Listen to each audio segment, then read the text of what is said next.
Hello my dear students. So today in chapter Animal Tissue we will study about connective tissues. Okay. Now general characteristics of connective tissues. They are widely distributed in the body and this connective tissue binds, support and provides strength to the other body tissues. They are embedded in the matrix. So connective tissues are embedded in the matrix. And connective tissues, they are highly vascular except cartilage. Highly vascular means they have rich supply of blood except in the case of cartilage. Now, classification of connective tissues on the basis of matrix present. Here, that broadly classified into three types. Connective tissues, they are classified or divided into three types. First one is connective tissue proper, then supporting connective tissue, and then fluid connective tissue. Now, connective tissue proper again divides into two types, loose connective tissue and dense connective tissue. Now, under the loose connective tissue, there are again two types, areolar and adipose tissue. And under the dense connective tissue, they include ligaments and tendon. Now, the another type, supporting connective tissue. This supporting connective tissue, they include cartilage and bone. And a cartilage again are of four types. Hyaline cartilage, elastic cartilage, fibrocartilage and calcified cartilage. Now the last one is a fluid connective tissue. This includes blood and lymph. So this is a simple flow chart of classification of connective tissue. So finally, connective tissue divided broader into three types, connective tissue proper, supporting and fluid connective tissue. So one by one we will go into the detail of each type of connective tissue. So first one is connective tissue proper. Under that, two types, loose connective tissue and dense connective tissue. So first we will study about loose connective tissue. Now these loose connective tissue include two types, that is areolar and adipose. Okay. Now, loose connective tissue, the first type of connective tissue proper. Now here this loose connective tissue, in this case, matrix is semi-solid, jelly-like, viscous matter which is made up of gelatin. Okay. Now under loose connective, areolar and adipose tissue. Now areolar connective tissue.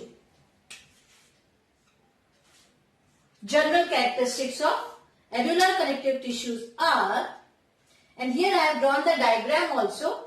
Quickly I will read out the labelings because this one is a macrophage. Here this one, that is a white fibers. Here this one is a yellow fibers. Here I have drawn with a black pen. This one, the whole content, this is a matrix, mast cell and fat cell. Okay. Now this diagram, even in your textbook they have given very clear diagram. Now this areolar connective tissue is found below skin, between muscles and bones and around blood vessels. Okay. So these are the locations of the areolar connective tissue. It contains two types of fibers, white fiber and yellow fiber. This one, that's a white fiber, and these line of black color, that is a yellow fiber. Now the characteristic of white fiber. White fibers, they are unbranched. You can see here unbranched, wavy and arranged in bundles. Here you can see the bundles of white fibers. and they are also called as collagen fibers. So white fibers are also called as collagen fibers. They give tensile strength to the tissue, and these fibers, means the white fibers, these fibers secreted by fibroblasts. Okay, so this is all about the white fiber. Now come to the next, yellow fiber. These yellow fibers are very few in number. They are thin, slender and branched. Here you can see they are branched. White fibers are unbranched. Yellow fibers are branched. They have elastic property because of the presence of elastin. Now, here in the case of areolar connective tissue, we can see four main types of cells. Those are fibroblast, mast cell, macrophage and adipocytes. Now, regarding the fibroblast. Fibroblast, these are the large flat cells. They are branched and they are useful in the secretion of both types of fibers and matrix. As I already said, fibers secreted by fibroblast. So fibroblasts, they are large flat cells. They are branched and they secrete both types of fibers, yellow and white fibers, even the matrix. Next is a mast cell. Okay, so this is fibroblast. Now mast cell, there are many mast cells. You can see there are many mast cells. They surround the blood vessels. Okay, these mast cells. Now the cytoplasm of the mast cell, they contain heparin and histamine. Now heparin is useful for the blood clotting and histamine is for dilating the blood vessels. So cytoplasm of the mast cell contains heparin and histamine. Next is the macrophages. Macrophages, these are the large cells. Here you can see this one is a macrophage. Large cells and they are phagocytic in nature. Now the last one is the adipocytes. Adipocytes are nothing. They are used for the storage of fat cells. So these four types of cells are also found in the case of areolar connective tissue, and here I have drawn the diagram. So these are the general characteristics. The main important thing that is areolar connective tissue contain two types of fibers, white fibers and yellow fibers, and these fibers are secreted by fibroblast and even the matrix is secreted by fibroblast. Okay. Now, loose connective tissue, under that areolar tissue is over. Now the next one is adipose tissue. Now this adipose tissue, they found in the association with the areolar tissue. Here it is a modified, this adipose tissues, they are the modified form of areolar tissue containing large number of adipocytes.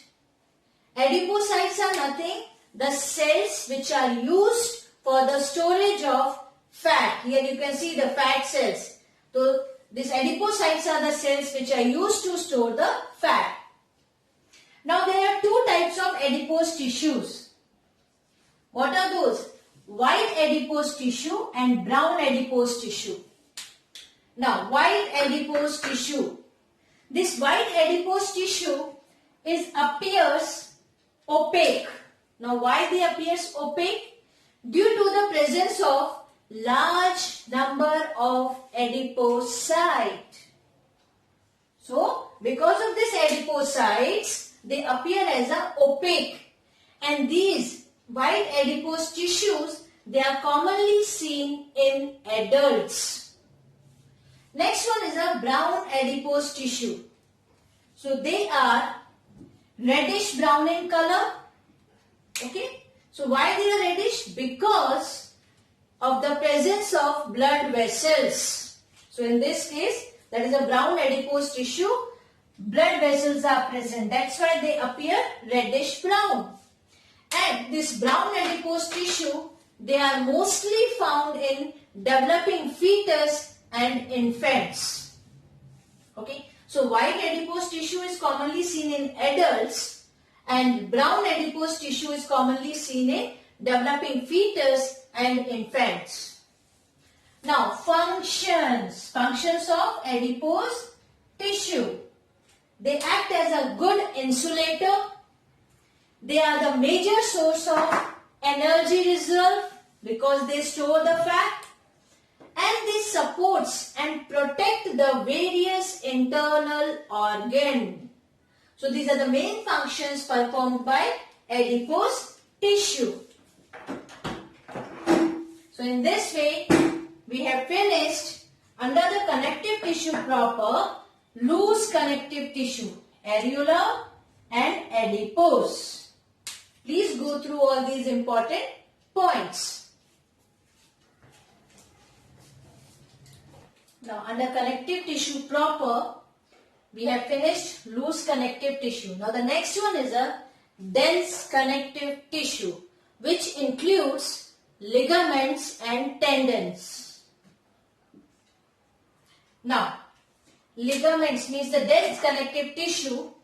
Here, fibers and fibroblasts are compactly arranged. Okay, this is a very important characteristics of dense connective tissue. That's why it is a dense. So they are compactly arranged. So here the first one is ligaments.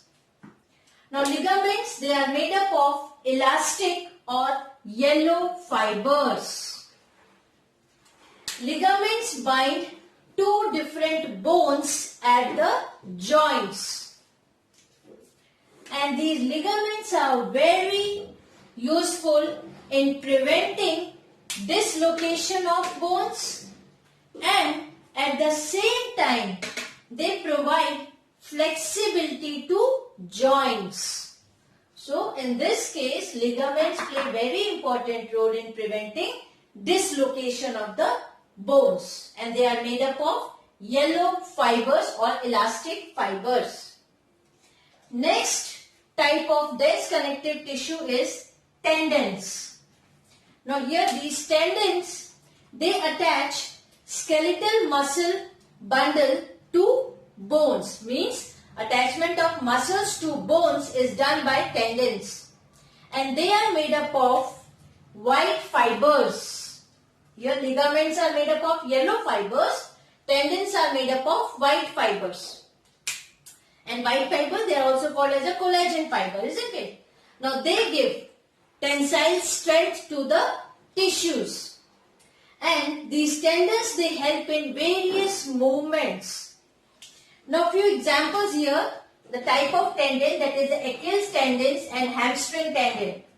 Now this one, Achilles tendons, they connect the calf muscle to the heel bone, and hamstring tendon, this hamstring tendon connects muscle of back thigh to the pelvis, then to the knee, lower leg. Okay, so this hamstring tendon, this connects the muscles of back thigh to the pelvis, then to knee, then the lower leg. So this is all about the dense connective tissue, ligaments and tendon. And we have already finished loose connective tissue, areolar and adipose. Now next type of connective tissue is supporting connective tissue, which includes cartilage and bone. So first we will study about cartilage. Cartilage, it is tough, flexible skeletal tissue which forms endoskeleton in many vertebrates. Cartilage is enclosed in the sheath of white fibrous tissue called perichondrium, and this perichondrium contains blood vessels and nerve fibers. Here I have drawn one structure. You can see this one is the outer covering, that is called perichondrium, Then below the perichondrium is chondroblast. Then later on you can see this substance, jelly-like substance in between, that is a matrix. It is also called as chondrin. Then these are the chondrocytes and this one is a lacunae. Okay. So here what happened, that cartilage is enclosed in sheath of white fibrous tissue and that is called perichondrium. Okay, that's an outer one. And this perichondrium contains the blood vessels and nerve fibers. Perichondrium encloses the matrix called chondrin. Here you can see this matrix that is called chondrin. So this perichondrium encloses chondrin or the matrix. Now inner margin of the perichondrium is called chondroblast, or we can say inner margin of perichondrium contains the chondroblast. Now, and these are seen, this chondroblast further or later on get converted into chondrocyte. So what is this? This inner margin of the perichondrium that contains the chondroblast, and later on these chondroblasts will convert into the chondrocyte. And these chondrocytes are enclosed within the lacunae and are scattered in the matrix. Here you can say chondrocytes enclosed by lacunae and they are scattered in the matrix.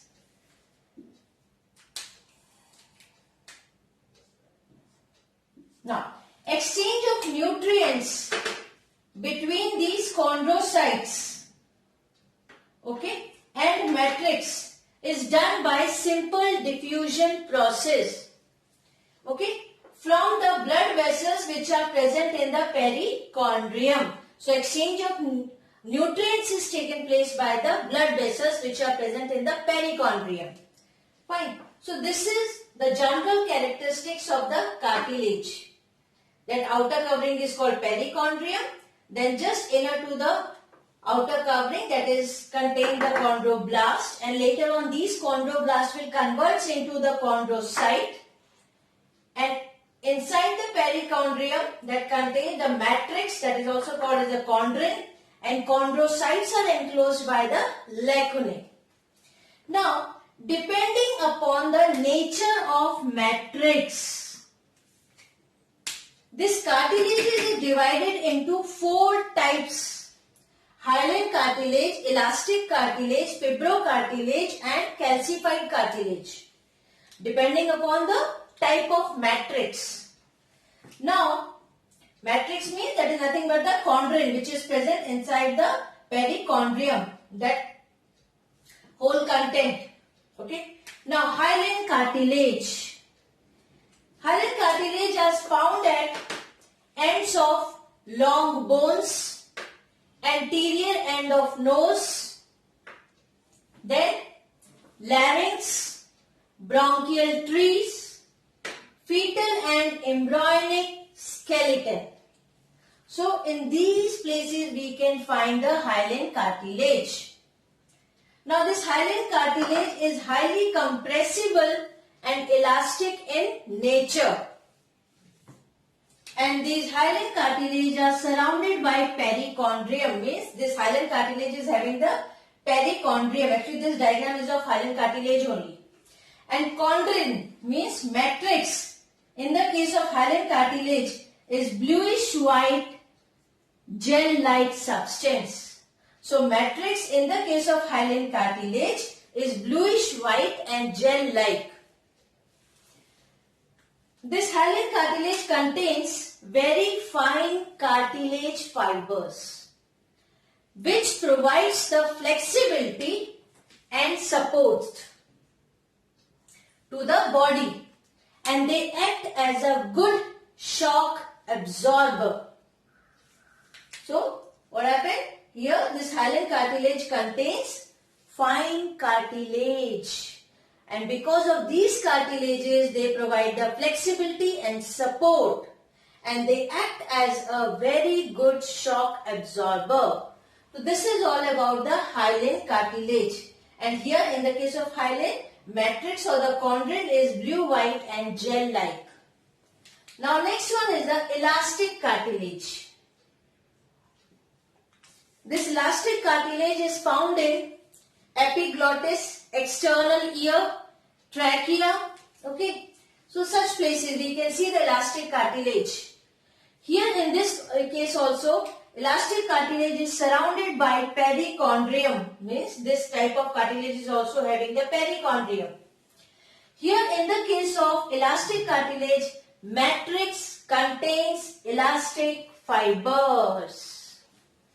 Fine. See, in the case of this one, hyaline one, the matrix that contains the cartilage one, isn't it? Fine cartilage, because of that flexibility. And the chondrin, matrix is bluish white and gel-like. But in the case of elastic cartilage, matrix contains elastic fibers. Now here in the case of elastic cartilage, chondrocytes are very few in number and they are encircled by elastic fibers. It gives support and they maintain the shape also of the organ.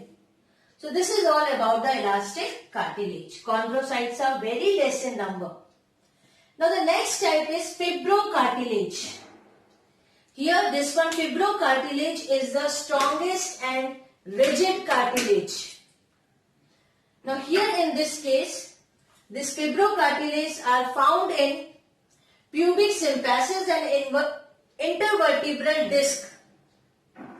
Okay, so in these two places, few more places are there. Especially in these two, this fibrocartilage is found. That is in pubic symphysis and intervertebral disc.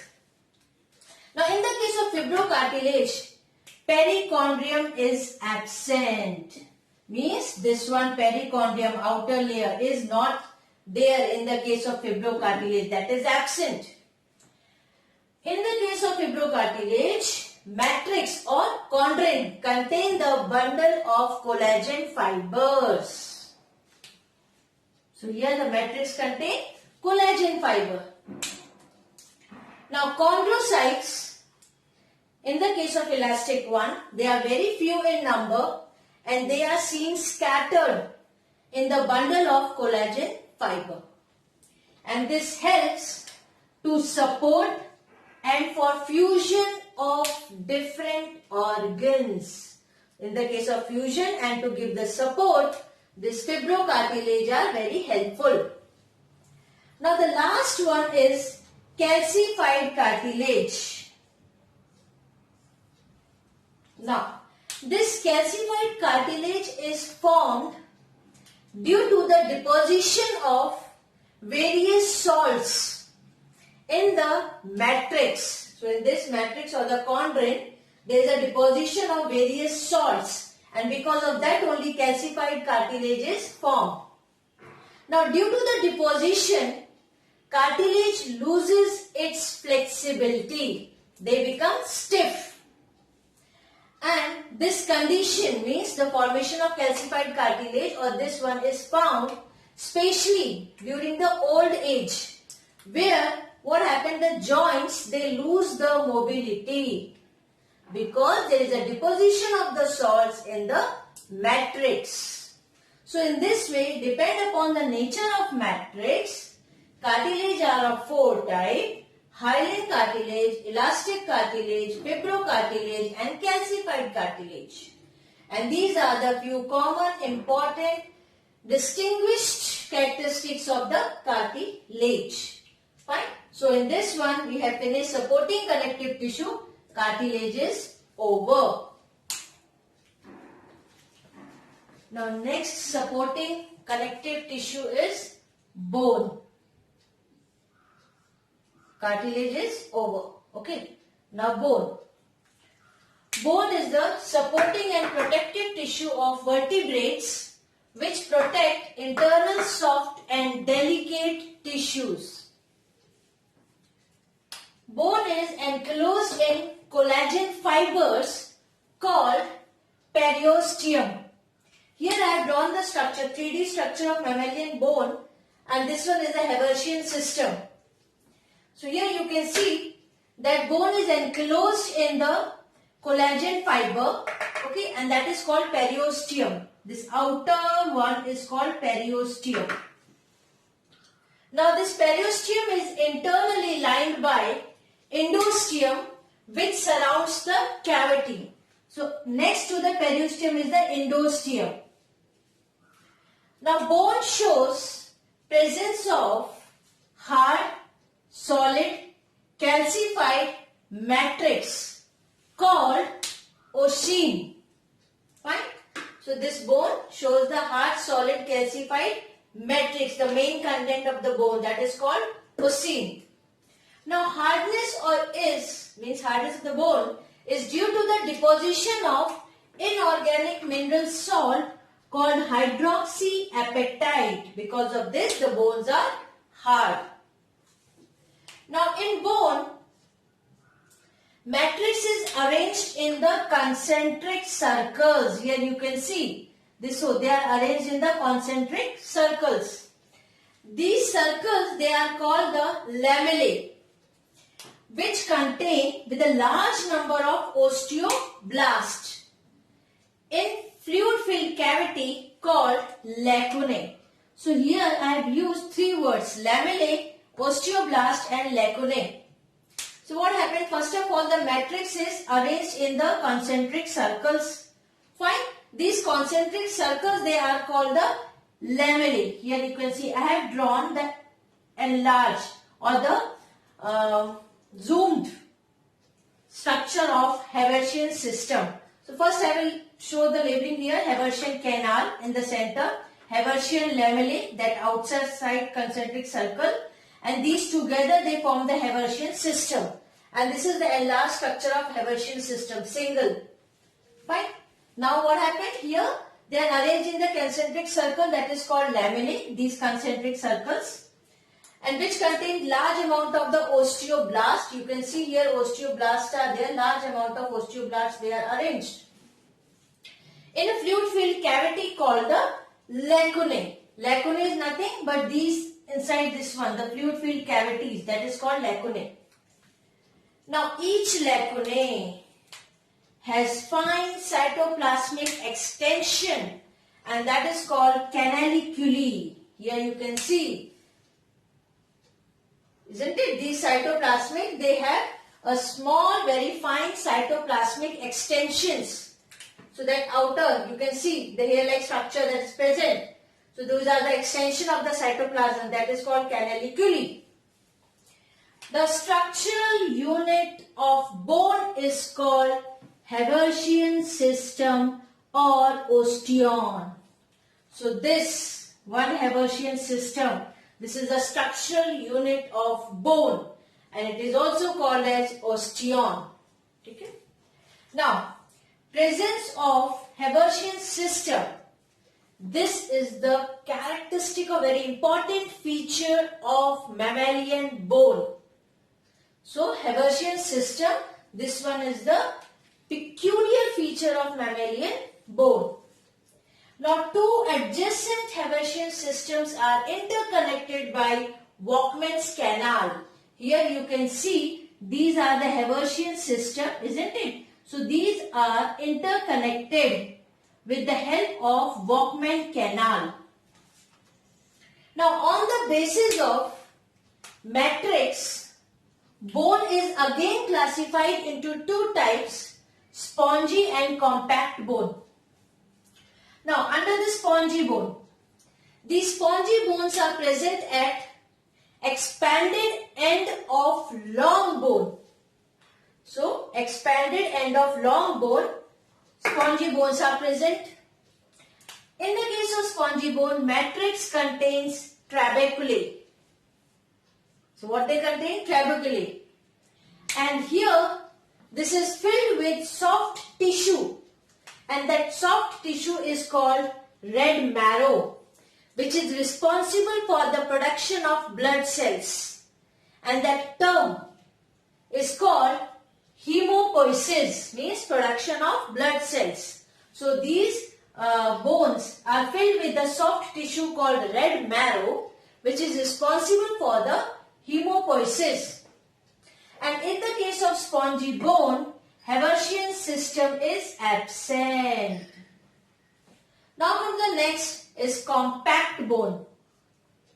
This one, compact bone, is seen in the shaft of the long bone. Here, in the case of compact bone, matrix is hard, solid, dense, without any spaces. In this one, it is filled with a fatty tissue called yellow marrow. So, compact bone is filled with fatty tissue called yellow marrow, which stores fat. And compact bone has many Haversian system. But in the case of spongy bone, they don't have the Haversian system. So these are the distinguishing characteristics of the spongy bone and the compact bone. So this is all about the supporting connective tissue.